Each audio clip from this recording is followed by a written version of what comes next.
Are you one of the many wonderful seniors who find themselves wide awake in the quiet hours of 3 a.m., staring at the ceiling and wondering why? You're definitely not alone. It's a common experience, and often it leaves us feeling a bit puzzled, maybe even a little frustrated. But what if I told you there are some surprising reasons behind these early awakenings, and even better, some simple, comforting ways to reclaim those precious hours of sleep? Stick around, because today we're going to gently explore why 3 a.m. often comes calling and how we can lovingly invite better sleep into our lives. Hello everyone, welcome back to our channel, where we always aim to share a little wisdom, a lot of warmth, and practical tips for living our best lives as we embrace these beautiful golden years. Today, we're diving into a topic that touches so many of us, yet we often don't talk about it openly. Those perplexing 3 a.m. awakenings. You know the drill. You're peacefully asleep, perhaps dreaming of grandchildren or a long-ago memory, and then poof, your eyes are wide open. The house is silent, the world outside is still dark, and you're left wondering, why me? Why now? It can feel isolating, can't it? As if you're the only one experiencing this peculiar phenomenon. But I assure you, you are far from alone. This is a very common experience for many seniors, and there are some very understandable and even surprising reasons why our bodies and minds decide it's time to greet the dawn long before the sun actually makes its appearance. Understanding these reasons is the first step towards finding a more peaceful night's rest. So, let's gently pull back the covers and explore what's really going on. And then, most importantly, talk about some comforting ways we can invite more restful sleep into our lives. Reason 1. Our circadian rhythm changes, the body's internal clock. Let's begin with something truly fundamental to our biology, our circadian rhythm. Now, that might sound like a complicated scientific term, but it's simply our body's amazing internal clock. Think of it as a master conductor orchestrating our daily cycles. When we feel awake, when we feel sleepy, when our hunger cues kick in, and even our body temperature fluctuations. This magnificent internal clock is largely influenced by light and darkness. When it's bright, our body knows it's time to be active. When it's dark, it signals that it's time to wind down and prepare for sleep. As we gracefully age, however, this internal clock starts to shift a little.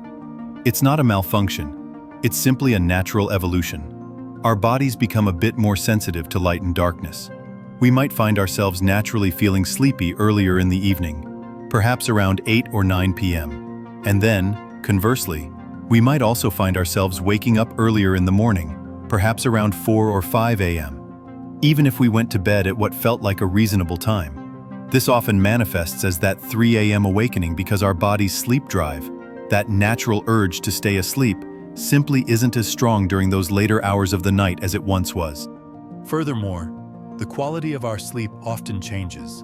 We spend less time in the deeper, more restorative stages of sleep, known as slow-wave sleep, and more time in lighter sleep stages. This means we're more easily disturbed by external sounds, by internal thoughts, or by those little aches and pains that might have gone unnoticed during a deeper slumber. So, when that 3 a.m. hour rolls around, our body has often had enough of the lighter sleep and is ready to spring into action, even if our minds aren't quite ready to face the day. It's like our internal clock is ringing the alarm just a tad earlier than it used to. Understanding this fundamental shift can be incredibly liberating. It tells us that we're not doing something wrong by waking up early. It's a natural part of the aging process for many. However, the effect of this shift can be frustrating. Waking up at 3 a.m. regularly can lead to accumulated sleep debt, leaving us feeling groggy, less focused, and even a bit irritable throughout the day. Our energy levels might dip, and our overall mood can be affected. It might even impact our ability to enjoy daily activities or social engagements if we're constantly fighting off fatigue. The good news is, once we acknowledge this change in our circadian rhythm, we can start to work with it, rather than against it, to optimize our sleep schedule. Reason 2. Naps during the day, the double-edged sword of comfort. Oh, the beloved nap. For many of us, a midday nap feels like a little slice of heaven, a comforting pause in our day, a chance to recharge our batteries. And indeed, short, strategic naps can be wonderfully beneficial for our well-being, helping us feel more refreshed and alert. However, when it comes to those 3 a.m. awakenings, our midday naps can sometimes be a bit of a double-edged sword. Sleep is regulated by 2 main processes. We've talked about the circadian rhythm, our internal clock. The other is what's called sleep drive or sleep pressure. Think of sleep drive as a growing desire for sleep that builds up the longer we've been awake. The more hours we're awake, the stronger this sleep pressure becomes, making us feel more and more ready for a good night's rest. Now, if we take a long nap, particularly one that lasts for an hour or more, or if we nap too late in the afternoon, we can significantly reduce this sleep pressure. It's like taking a big sip from the sleep drive cup before we even get to dinner. When bedtime rolls around, that intense drive to sleep deeply and continuously throughout the night simply isn't as robust as it needs to be. Our body has already had a significant portion of its rest during the day. So, when 3 a.m. comes around, our sleep needs for the 24-hour cycle have, in a way, been partially met, and our body signals that it's okay to wake up. It's almost as if our body thinks, well, we had a good little sleep session earlier, so I guess we're done here for now.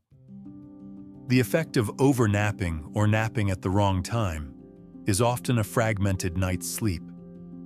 While a nap might provide temporary relief from daytime fatigue, it can inadvertently contribute to nighttime insomnia, particularly those early morning awakenings. This can lead to a vicious cycle. You're tired during the day because you woke up at 3 a.m., so you nap, which then makes it harder to sleep soundly through the next night. This fragmentation can prevent us from entering and sustaining those deeper, more restorative sleep stages, leading to persistent fatigue and a feeling of never truly being well rested, even if we've technically spent a lot of time in bed. It can also impact our energy for morning activities, making us feel sluggish when we should be ready to embrace the day. Reason 3. Medication side effects, the hidden culprits. As we age, it's quite common for many of us to be on one or more medications to manage various health conditions. While these medications are incredibly important for our health and well-being, it's a fact that many of them can have sleep disturbances as a side effect. Sometimes these side effects are quite obvious, like feeling drowsy from a particular medication. Other times, they can be more subtle, creeping into our sleep patterns without us even realizing the connection. Consider medications for high blood pressure, for example. Some diuretics, which are often prescribed for blood pressure, can increase the need to urinate during the night, interrupting sleep. Or certain beta blockers, another common blood pressure medication, can sometimes reduce the production of melatonin, the hormone that helps us feel sleepy. Antidepressants, particularly some of the older types or even some newer ones, can alter sleep architecture, causing fragmented sleep or early awakenings. Pain medications, especially those containing stimulants or those taken close to bedtime, can also keep us awake. Even seemingly innocuous over-the-counter remedies, like some cold and flu medications, can contain decongestants or stimulants that interfere with sleep. The timing of our medication can also play a huge role. Taking a diuretic in the evening, for instance, is almost a guarantee for a middle-of-the-night bathroom trip.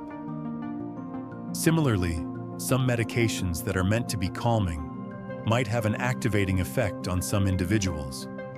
It's a complex interplay, and what affects one person might not affect another in the same way. The impact of medication-induced sleep disturbances can be profound. Waking up at 3 a.m. due to a medication side effect can lead to chronic sleep deprivation, which over time can exacerbate existing health conditions, impair cognitive function, and even increase the risk of falls. It can make us feel perpetually tired, reduce our ability to concentrate, and diminish our overall quality of life. The frustration of waking up and not understanding why can also lead to anxiety about sleep itself, creating a cycle of worry that further perpetuates the problem. It's vital to have an open conversation with your doctor if you suspect your medication might be affecting your sleep. Never adjust your medication dosage or schedule without professional medical advice. Reason 4. Anxiety and stress. The mind that won't quiet down. This one is perhaps one of the most common and often the most insidious reasons behind those 3 a.m. awakenings. Our minds, those incredible powerhouses of thought and emotion, can sometimes work against us when it comes to sleep. As we get older, while some anxieties might lessen, new ones can emerge, or long-standing worries might resurface with more intensity during the quiet hours of the night. Think about it. The house is silent. The world outside is still, and there are no distractions from daily tasks or conversations. This quiet can become a fertile ground for our thoughts to race, for worries to magnify, and for anxieties to take center stage. Perhaps you're thinking about a family concern, a health worry, financial matters, or even just a mundane task you need to remember the next day. These thoughts, which might be manageable during the hustle and bustle of the day, can feel overwhelming when you're lying awake in the dark. The 3 a.m. jolt is often linked to our stress hormones, particularly cortisol. Cortisol levels naturally fluctuate throughout the day, being highest in the morning to help us wake up and lowest at night to allow for sleep. However, if we're experiencing chronic stress or anxiety, our cortisol levels can remain elevated at night, creating an internal environment that is not conducive to deep, continuous sleep. This elevation can trigger an alert response in our brain, essentially telling us it's time to be awake and vigilant, even when there's no immediate threat. It's like our internal alarm system is going off prematurely, fueled by our worries. The effect of anxiety and stress on sleep is a vicious cycle. Waking up at 3 a.m. due to a racing mind can lead to increased anxiety about not being able to sleep, which then makes it even harder to fall back asleep. This can result in fragmented sleep, leading to daytime fatigue, irritability, and difficulty concentrating. Chronic sleep deprivation due to anxiety can also weaken our immune system, make us more susceptible to illness, and worsen mood disorders like depression. It can also significantly impact our ability to cope with daily stressors, making small inconveniences feel like insurmountable obstacles. Learning gentle techniques to quiet the mind is not just about sleeping better. It's about fostering greater peace and resilience in our daily lives. Reason 5. Underlying health conditions. When our body needs extra care. Finally, it's important to acknowledge that sometimes those 3 a.m. awakenings can be a gentle signal from our bodies that something else might need a bit of attention. As we age, the likelihood of developing certain health conditions increases, and many of these can directly or indirectly impact our sleep patterns. One of the most common culprits is sleep apnea. This condition causes brief, repeated interruptions in breathing during sleep. When breathing stops, even for a few seconds, our brain briefly wakes us up to restart the breathing process. While we might not fully remember these awakenings, they can lead to highly fragmented sleep and often contribute to those early morning awakenings. Other conditions like restless legs syndrome, which causes an irresistible urge to move the legs, particularly in the evening or at night, can make it incredibly difficult to fall or stay asleep. Chronic pain, whether from arthritis, back issues, or other conditions, can also be a significant disruptor. It's hard to sleep soundly when you're in discomfort. Conditions like acid reflux, GERD, can cause heartburn that worsens when lying down, leading to awakenings.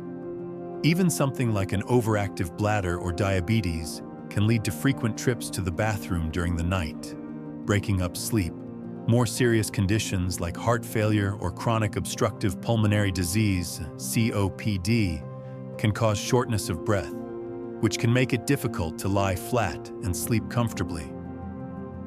If an underlying health condition is the cause of your 3 a.m. awakenings, the effects can be far-reaching. Beyond the immediate fatigue and frustration of disturbed sleep, chronic sleep deprivation can worsen the very conditions that are causing it. For instance, poor sleep can make pain more intense, make blood sugar levels harder to manage, and even impact heart health. It can also lead to a general decline in physical and mental well-being, making us feel less capable and less engaged with life. This is why it's so important to mention your sleep difficulties to your doctor. They can help identify if an underlying condition is at play and recommend appropriate treatment, which can often lead to a significant improvement in sleep quality. How to sleep better. Gentle steps towards restful nights. Now that we've lovingly explored some of the common reasons behind those 3 a.m. awakenings, let's shift our focus to empowering ourselves with gentle, effective strategies to invite more peaceful and continuous sleep into our lives. Remember, these are not quick fixes, but rather loving adjustments we can make to our daily routines and environments. 1. Embrace a consistent sleep schedule, even on weekends. This is perhaps the cornerstone of good sleep hygiene, especially as our circadian rhythms shift. Our bodies thrive on routine. Going to bed and waking up at roughly the same time every single day, even on weekends, helps to strengthen and regulate your internal clock. It teaches your body when it's time to be awake and when it's time to wind down. If you've been going to bed at 9 p.m. and waking at 3 a.m., try gently shifting your bedtime a little later, perhaps to 10 p.m. This might feel uncomfortable at first, but over time, it can help push that early morning awakening time a bit later. If you find yourself consistently waking at 3 a.m. rather than staying in bed and trying to force sleep, consider getting up, doing something calming for 20 to 30 minutes, like reading a book by dim light, listening to soft music, or doing some gentle stretching, and then returning to bed when you feel sleepy again. This prevents your mind from associating your bed with wakefulness and frustration. 2. Optimize your sleep environment, your sanctuary of slumber. Your bedroom should be a sanctuary for sleep. Think of it as a calming cave. Darkness is key. Even small amounts of light can disrupt melatonin production. Invest in blackout curtains or blinds. Cover any glowing lights from electronics. Keep it cool. Our bodies sleep best in a slightly cooler environment, typically between 18 to 20 degrees Celsius, 65 to 68 degrees Fahrenheit. Experiment to find what's comfortable for you. Quiet, please. Minimize noise as much as possible. If you live in a noisy area, consider using earplugs or a white noise machine, like a fan or a dedicated sound machine, to mask disruptive sounds. Comfortable bedding. Ensure your mattress and pillows are supportive and comfortable. If they're old and lumpy, it might be time for an upgrade. 3. Mindful napping. Less is often more. If you enjoy a midday nap, that's perfectly fine. But let's make it work for your nighttime sleep, not against it. Aim for shorter naps, ideally no more than 20 to 30 minutes. This is often called a power nap and can provide a refreshing boost without plunging you into deep sleep and reducing your sleep drive. Also, try to take your nap earlier in the day, preferably before 3 p.m. Napping too late in the afternoon can significantly interfere with your ability to fall and stay asleep at night. If you feel an overwhelming urge to nap later, consider a period of quiet rest or meditation instead of full sleep. Fourth, movement and light exposure. Nature's rhythms. Gentle movement, regular physical activity during the day, even something as simple as a brisk walk, can significantly improve sleep quality. Aim for at least 30 minutes of moderate intensity exercise most days of the week. However, try to avoid vigorous exercise too close to bedtime, within 3 to 4 hours, as it can be stimulating. Morning light. Exposing yourself to bright natural light, especially in the morning, is incredibly powerful for regulating your circadian rhythm. Open the curtains, step outside for a few minutes, or have your morning coffee on the porch. This signals to your body that it's daytime and helps reinforce your wake-sleep cycle. Conversely, dimming the lights in the evening can help signal to your body that it's time to wind down. 5.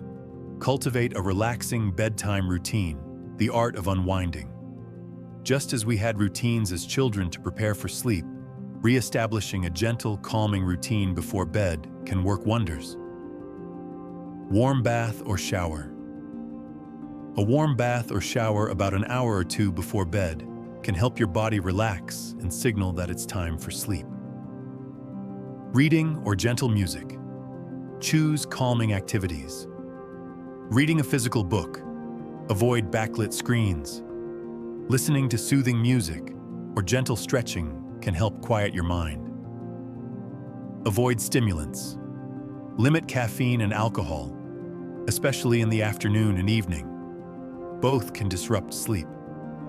While alcohol might initially make you feel sleepy, it often leads to fragmented sleep later in the night. Digital detox. Turn off screens, phones, tablets, computers, TV, at least an hour before bed.